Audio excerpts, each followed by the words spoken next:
Afterwards, Peter Walker from The Guardian. Hi, I thought you'd never get to me. You were on the list, and we never, ever... Lee might have a go at you in public, but I don't.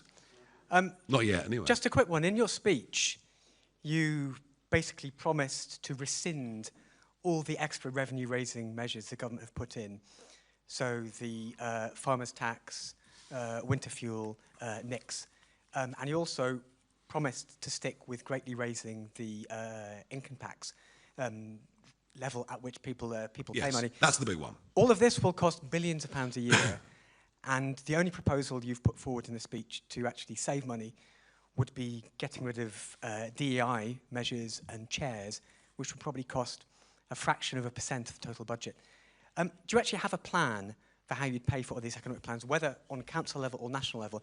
And if you don't, do you risk slightly conning voters? Well, I tell you what, I tell you who's been conned. I mean, £20 billion extra of government spending under Rachel from accounts, they're already 20 billion out. And we can talk about debt if you like.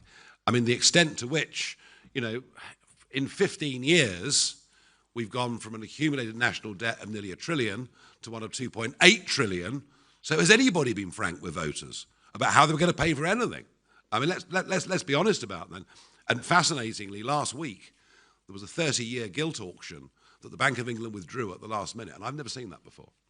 I've never, ever seen a government bond auction be withdrawn, so fearful were they of what investors would demand. So yes, we have deep problems.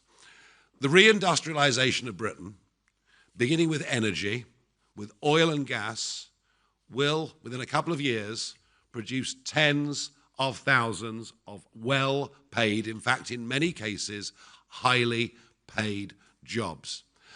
And it depends how much time we have. But if we can get our hands on the regulators, the quangos, who do so much to stifle business and I mean, honestly, I'm not exaggerating this.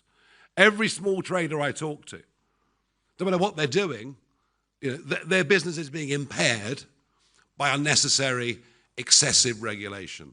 So I'm talking about a cultural change, and a country in which hard work becomes something that we respect, where work from home in the public sector disappears, where productivity increases. They're some of your answers. But yeah, we've got a huge, huge, huge problem to turn around. Right, okay, that is the end.